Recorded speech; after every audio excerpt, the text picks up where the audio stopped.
The law of non resistance. Nothing on earth can resist an absolutely non resistant person. The Chinese say that water is the most powerful element because it is perfectly non resistant. It can wear away a rock and sweep all before it. Jesus Christ said, "Resist not evil," for he knew in reality there is no evil, therefore nothing to resist. Evil has come of man's vain imagination or a belief in two powers, good and evil. There is an old legend that Adam and Eve ate of Maya, the tree of illusion, and saw two powers instead of one power, God. Therefore, evil is a false law made by man for himself through psychoma or soul sleep. Soul sleep means that man's soul has been hypnotized by the race belief of sin, sickness, and death, etc., which is carnal or mortal thought, and his affairs have outpictured his illusions.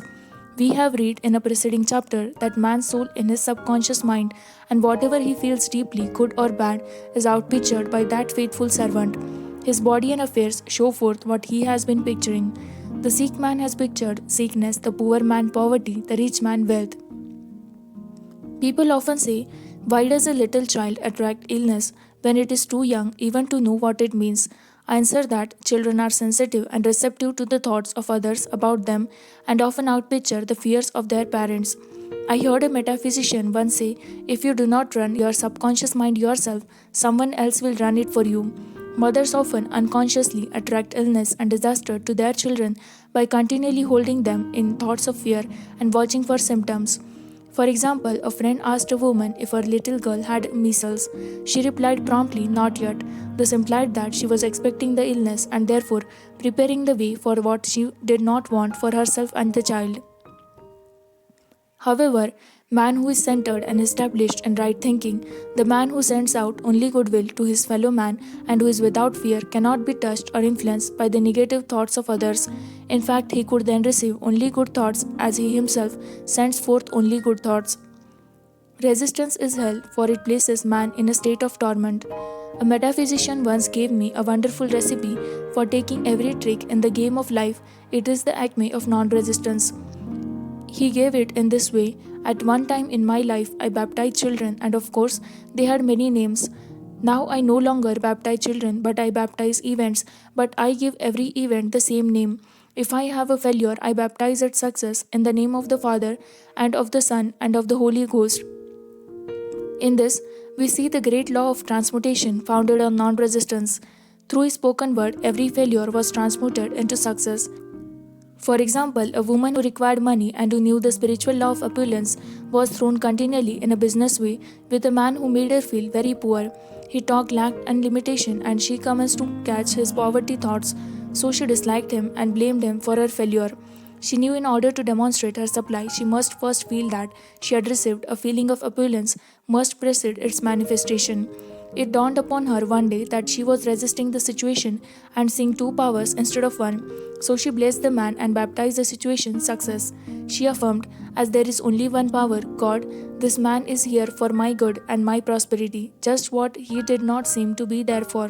Soon after that, she met, through this man, a woman who gave her, for a service rendered, several $1,000s, and the man moved to a distant city and faded harmoniously from her life.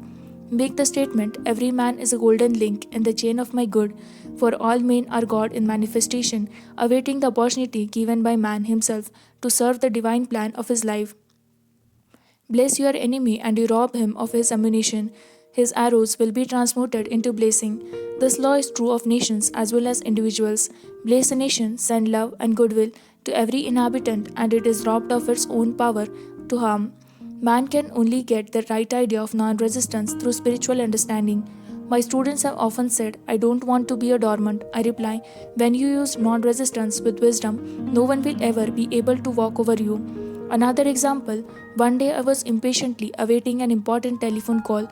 I resisted every call that came in and made no outgoing calls myself, reasoning that it might interfere with the one I was awaiting. Instead of saying divine ideas never conflict, the call will come at the right time, leaving it to the infinite intelligence to arrange, I commenced to manage things myself. I made the battle mine, not God's, and remained tense and anxious. The bell did not ring for about an hour, and I glanced at the phone and found the receiver had been off that length of time and the phone was disconnected. My anxiety and fear and the belief in interference had brought on a total eclipse of the telephone. Realizing what I had done, I commenced blessing the situation at once. I baptized its success and affirmed, I cannot lose any call that belongs to me by divine right. I am under grace and not under law. A friend rushed out to the nearest telephone to notify the company to reconnect. She entered a crowded grocery, but the proprietor left his customers and attended to the call himself. My phone was connected at once, and 2 minutes later, I received a very important call, and about an hour afterward, the one I had been awaiting. So long as man resists a situation, he will have it with him. If he runs away from it, it will run after him. For example, I repeated this to a woman one day and she replied, how true that is. I was unhappy at home. I disliked my mother, who was critical and domineering. So I ran away and was married. But I married my mother, for my husband was exactly like my mother, and I had the same situation to face again. Agree with thine adversary quickly. That means agree that the adverse situation is good. Be undisturbed by it and it falls away of its own weight. None of these things move me is a wonderful affirmation. The inharmony situation comes from some inharmony within man himself. When there is in him no emotional response to an inharmonious situation, it fades away forever from his pathway. So we see man's work is ever with himself. People have said to me, give treatments to change my husband or my brother. I reply, no, I'll give treatments to change you. When you change your husband and your brother will change. One of my students was in the habit of lying. I told her it was a failure method and if she lied, she would be lied to. She replied, I don't care, I can't possibly get along without lying. One day she was speaking on a phone to a man with whom she was very much in love. She turned to me and said, I don't trust him, I know he's lying to me. I replied, well, you lie yourself, so someone has to lie to you and you'll be sure it with just the person you want the truth from. Some time after that, I saw her and she said, I'm cured of lying. I questioned, what cured you? She replied, I've been living with a woman who lied worse than I did. One is often cured of his faults by seeing them in others. Life is a mirror and we find only ourselves reflected in our associates. Living in the past is a failure method and a violation of spiritual law. Jesus Christ said, behold, now is the accepted time. Now is the day of salvation. Lot's wife looked back and was turned into a pillar of salt. The robbers of time are the past and the future. Man should blaze the past and forget it if it keeps him in bondage, and blaze the future, knowing it has in store for him endless joys, but live fully in the now. For example, a woman came to me complaining that she had no money with which to buy Christmas gifts. She said, last year was so different, I had plenty of money and gave lovely presents, and this year I have scarcely a cent. I replied, you will never demonstrate money while you are pathetic and live in the past. Live fully in the now and get ready to give Christmas presents. Dig your ditches and the money will come. She exclaimed, I know what to do. I'll buy some tinsel twine, Christmas seals and wrapping paper. I replied, do that and the presents will come and stick themselves to the Christmas seals. This too was showing financial fearlessness and faith in God, as the reasoning mind said, keep every cent you have, as you are not sure you'll get any more. She bought the seals, paper and twine, and a few days before Christmas received a gift of several $100s. Buying the seals and twine had impressed the subconscious with expectancy and opened the way for the manifestation of the money. She purchased all the presents in plenty of time. Man must live suspended in the moment. Look well, therefore, to this day, such is the salutation of the dawn. He must be spiritually alert, ever awaiting his leads, taking advantage of every opportunity. One day I said continually, silently, Infinite Spirit, don't let me miss a trick, and something very important was told me that evening. It is most necessary to begin the day with right words. Make an affirmation immediately upon waking.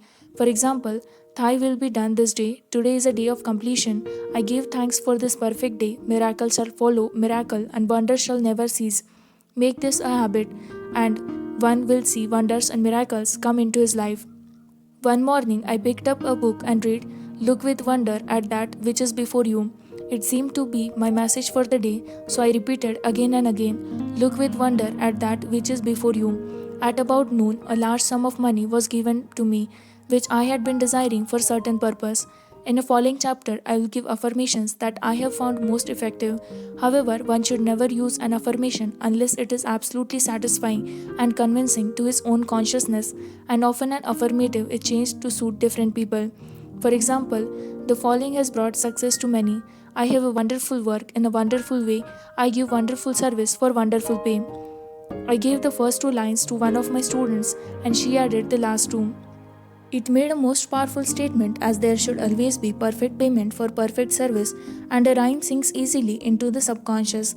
She went about singing it aloud and soon did receive wonderful work in a wonderful way and gave wonderful service for wonderful pay. Another student, a businessman, took it and changed the word work to business. He repeated, I have a wonderful business in a wonderful way and I give wonderful service for the wonderful pay. That afternoon, he made a $41,000 deal, though there had been no activity in his affairs for months. Every affirmation must be carefully worded and completely cover the ground. For example, I knew a woman who was in great need and made a demand for work. She received a great deal of work but was never paid anything. She now knows to add wonderful service for wonderful pay. It is man's divine right to have plenty, more than enough. His barn should be full and his cup should flow over. This is God's idea for man. When man breaks down the barriers of lack in his own consciousness, the golden age will be his and every righteous desire of his heart will be fulfilled.